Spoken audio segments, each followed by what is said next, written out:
তো বন্ধুসকল আজি মই আপোনালোকৰ লগত দুই ধৰণৰ খেতিৰ লগত একেলগে কৰিব পৰা খেতিৰ বিষয়ে আলোচনা কৰিম। পটল লগতে আপোনালোকে পাৰিলে ৰঙালাও খেতি কৰিব পাৰে। তো দেৰি নকৰি মই খেতিলৈ গৈ আছোঁ। আপোনালোকে মোৰ লগত যদি সহায় সহযোগিতা আগবঢ়াইছে তেনেহ'লে আপোনালোকে মোৰ ভিডিঅ'খন আৰম্ভণিৰ পৰা শেষলৈকে নিশ্চয় চাব। চালেহে আপোনালোকে গম পাব যে মই এই দুটা ধৰণৰ খেতি মই কেনেকৈ কৰিলোঁ আৰু এই খেতিত আটাইতকৈ ফলন বেছি কেনেকৈ লগাব পাৰিম আৰু এই খেতি কৰিবৰ কাৰণে কেনেকুৱা ধৰণৰ পদ্ধতি অৱলম্বন কৰিব লাগিব আৰু কি সাৰ বেছিকৈ ইউজ কৰিব লাগিব আৰু ফলন দুটা খেতি যে কৰা হ'ল দুটা সময়তে আহিব তাৰ কাৰণে এনেকুৱা পদ্ধতি অৱলম্বন কৰা হ'ল। তো দেৰি নকৰি মই এই খেতিৰ দ্বাৰা মাজলৈ গৈ আছোঁ। তো কথা হ'ল আপোনালোকে মোৰ ভিডিঅ'খন আৰম্ভণিৰ পৰা শেষলৈকে নিশ্চয় চাব আৰু আপোনালোকে যদি মোৰ নতুন ভিউৱাৰ্ছ হিচাপে আছে তেনেহ'লে মোৰ চেনেলখন ছাবস্ক্ৰাইব কৰি ল'ব আৰু কাষত থকা বেল ঘণ্টিটো আপোনালোকে বজাই দিব। বজাই দিয়াৰ লগে লগে আপোনালোকে চাব আপোনালোকৰ তাত মোৰ নতুন ভিডিঅ' ন'টিফিকেশ্যন অলৰেডি আপোনালোকে পাই থাকিব। তো বন্ধুসকল মোৰ ভিডিঅ' চাই আপোনালোকৰ কেনে লাগে? আপোনালোকে কেৱল আজি নতুন নহয়, মোৰ ভিডিঅ'খিনি আজি আগৰ পৰা আপোনালোকে চাই আছে।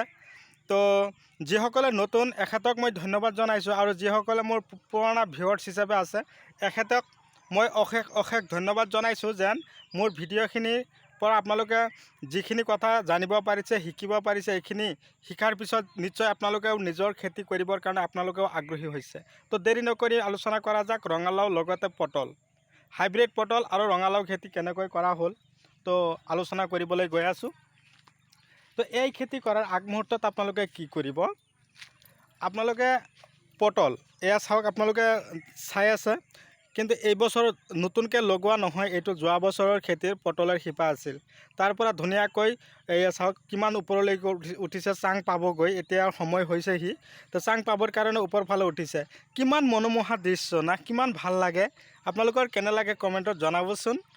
মোৰ কিন্তু বহুত ভাল লাগে এনেকুৱা খেতি বাতিৰ ভিতৰত যেতিয়া মই সোমাওঁ নহয় মোৰ একদম পূৰা ভাল লাগে।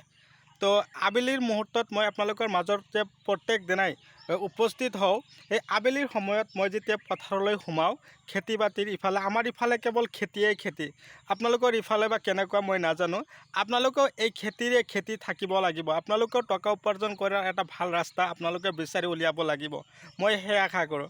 তো বন্ধুসকল আপোনালোকে প্ৰথমতে কি কৰিব লাগিব, পটলৰ যদি আপোনালোকে শিপা যোৱা বছৰ লগোৱা আছে বঢ়িয়া, যদি এইবাৰ লগাম বুলি ভাবিছে ধন্যবাদ, আপোনালোকে লগোৱা শেষ হ'ল। পটলৰ শিপাখিনি আপোনালোকে লগাব কেনেকৈ 6-7 ডিষ্টেঞ্চ ৰাখিব, মাজে মাজে আৰু এটা দিব, তেনেহ'লে কিমান হ'ল 3 ফুট ডিষ্টেঞ্চ আপোনালোকে ৰাখিব। তাৰমানে গছৰ পৰা গছৰ দূৰত্ব আপোনালোকে 3 ফুটহে ৰাখিব আৰু শাৰীৰ পৰা শাৰীৰ দূৰত্ব 6 ফুট ৰাখি কিনে আপোনালোকে এনেকুৱা পদ্ধতি অৱলম্বন কৰিব। নিশ্চয় দেখা পালে। এতিয়া মই আপোনালোকক দেখুৱাবলৈ লৈ গৈ আছোঁ ৰঙালাও খেতি। এয়া চাওক ৰঙালাও আপোনালোকে নিশ্চয় চাই আছে। ইয়াৰ ভিতৰত দিছে কি ধৰণৰ ৰঙালাও। এই ৰঙালাও যদি আপোনালোকেও লগাইছে বা লগাম বুলি ভাবিছে এতিয়াও কিন্তু ৰঙালাও লগোৱাৰ সময় আছে, যদিও ফেব্ৰুৱাৰী মাহৰ অন্তিম সময়, মাৰ্চ মাহ পৰিলহি। তো কথা হ'ল কি গৰমৰ উত্তাপ দিনক দিনে বাঢ়ি গৈ আছে আৰু কি হৈ আছে এতিয়া যদি আপোনালোকে বীজখিনি পচাইখিনি আপোনালোকে লগায় তেনেহ'লে চাব 4 পৰা 5 দিনৰ ভিতৰতে আপোনালোকৰ গছখিনি গজালি মেলিব। তো কথা হ'ল আপোনালোকে যদি লগাম বুলি ভাবিছে তেনেহ'লে আৰু দেৰি নকৰিব। তো একুৰেট সময় আপোনালোকৰ সোণালী সুযোগ। এয়া চাওক ৰঙালাও আকৌ কেনেকৈ লগাব, তাৰমানে 6 ফুট বাই 6 ফুট দূৰত্বৰ খুঁটা আছে, ঠিক মাজে মাজে আপোনালোকে এনেকুৱা ধৰণৰ ঠাইত আপোনালোকে লগাই দিব। এটা ঠাইত আপোনালোকে দুটাকৈ বীজ লগাব, দুটাকৈ বীজ লগালে এটা যদি মিছ যায় আৰু এটা গছ হোৱাৰ সম্ভাৱনা থাকিবই। তো কথা হ'ল কি ইফালে ৰঙালাও যেতিয়া খেতিত ৰঙালাও যথেষ্ট পৰিমাণে লাগিব তেতিয়া চাব পাৰিব যে দুয়োটাই এটা শেষ হ'ল, তাৰপিছত পটল ইফালে গৈ চাং পাইছেগৈ, এইফালে চাব পাৰিছে। এয়া চাওক কিমান ধুনীয়াকৈ পটলৰ গছখিনি উঠি আছে। তো বন্ধুসকল ইমান ধুনীয়া। আৰু এটা কথা কি ৰঙালাও গছ আপোনালোকে যেতিয়া গছখিনি লাও দুটা এটাকৈ ধৰিব বা লাগিব তেতিয়া আপোনালোকে গছখিনি কাটিং কৰি দিব লাগিব। 2G 3G কাটিং আছে, 1G কাটিং আছে। তো মই পিছলৈ দিম আপোনালোকক, কোনো কথা নাই। কিন্তু কথা হ'ল কি পটলৰ খেতিও কৰিছে কিন্তু বহুতেই নাজানে বা আপোনালোকৰ মাজতো কিছুমানে নাজানে যে পটল খেতিত পটলৰ গছখিনিতো নানান ধৰণৰ সমস্যা দেখা দিয়ে।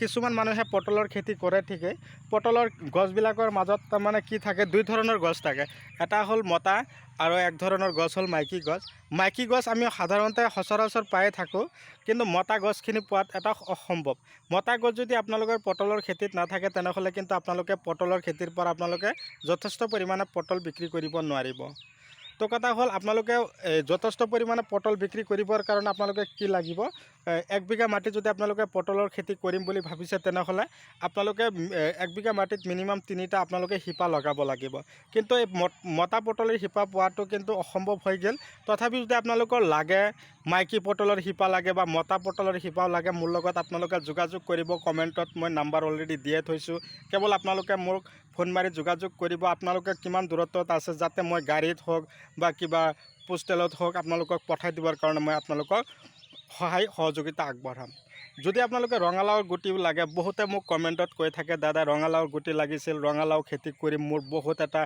ৰঙালাও খেতি কৰিবৰ কাৰণে আগ্ৰহী আছোঁ তো দেৰি কিয় কৰিছে আপোনালোকে মোক কৈ দিলেই হ'ল ফোন মাৰি যে দাদা গুটি লাগে গুটি পঠাই দিয়ক মই দিম কোনো কথা নাই আপোনালোকে কৰিব মইহে গুটি পঠাব লাগে বা বিধান পঠিয়াব লাগে আপোনালোকক সহায় সহযোগিতা কৰাৰ মোৰ প্ৰধান কৰ্ম তো কথা হ'ল কি এয়া চাওক ৰঙালাও যে লগাইছে এই ৰঙালাও কিন্তু আপোনালোকে পটল খেতিৰ ভিতৰত যদি ৰঙালাও লগায় আপোনালোকে অৰ্জুনা হাইব্ৰিড ৰঙালাওটা আপোনালোকে লগাব তাৰ কাৰণ ই অতি সোনকালে গছত ৰঙালাও লাগে তাৰ কাৰণ আকৌ ই যদি অকণমান দেৰিকৈ লাগে তেনেহ'লে পটল খেতিৰ অকণমান অসুবিধা হোৱাৰ সম্ভাৱনা থাকিব এই অৰ্জুনা ৰঙালাও কিন্তু তাৰমানে বেছি ক্ষতি নকৰা দেখা যোৱা কিন্তু পটল খেতিত সি বেছি এটা ক্ষতি নকৰে অৰ্জুনা হাইব্ৰিড ৰঙালাও কিন্তু অকণমান সৰু হয় কিন্তু সি যে পটল খেতিত ক্ষতি কৰিব কেতিয়াও সম্ভৱ নহয় কিন্তু বেলেগ যি জাতৰ ৰঙালাওবিলাক আছে এইবিলাক কিন্তু অকণমান বেছিকৈ দৌৰি থাকে আৰু গছত লাওবিলাকো ডাঙৰ হয় সেই অনুপাতে গছ কিন্তু কিমান হ'ব আপোনালোকে নিজে অনুভৱ কৰিব পাৰিছে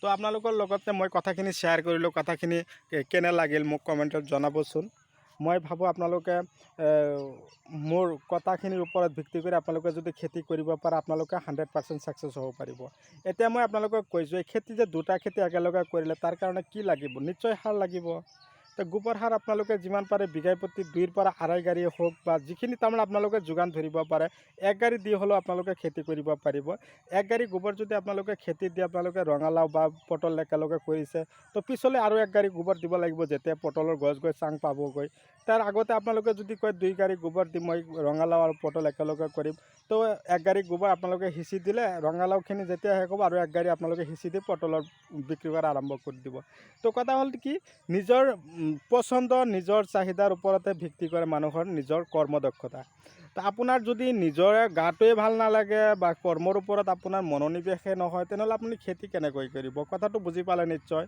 তো বন্ধুসকল আৰু মাজে মাজে আপোনালোকে কেঁচু সাৰটো খেতিত ইউজ কৰিবৰ কাৰণে আগ্ৰহী হ'ব বেছিকৈ আপোনালোকে ৰাসায়নিক সাৰ ইউজ বেছিভাগ নকৰাই ভাল তাৰ কাৰণ চব্জিৰ পৰা নানান ধৰণৰ বেমাৰ আজাৰ হোৱাৰ দেখা পোৱা গৈ আছে তো যিমান পাৰে ৰাসায়নিক সাৰ আকৌ নিদিলেও কিন্তু খেতি যে ভাল হ'ব সেয়াও কথা নহয় তো বন্ধুসকল মই আজি আপোনালোকৰ পৰা বিদায় লৈছোঁ যাতে মই পৰৱৰ্তী ভিডিঅ'ত মই আপোনালোকক পুনৰাই সাক্ষাৎ কৰিব পাৰোঁ সেই আশাৰে ধন্যবাদ